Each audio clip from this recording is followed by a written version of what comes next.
5 причин, почему люди приходят в нашу жизнь, не случайно. Люди появляются в твоей жизни с определенной целью. Некоторые люди — это мосты. Они не предназначены для долгого пути.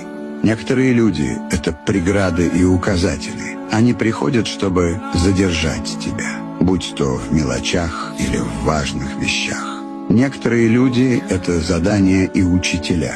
Они приходят, чтобы преподать тебе важные жизненные уроки через боль, которая сделает тебя сильнее. Некоторые люди — это ангелы. Они здесь, чтобы защитить тебя, заботиться о тебе и сохранять безопасность, словно хранители. Некоторые люди — это твое племя, которые останутся с тобой надолго. Таких людей немного, но именно они будут верны тебе в трудные и радостные моменты. Напишите «да», если согласны, что люди не просто так приходят в нашу жизнь.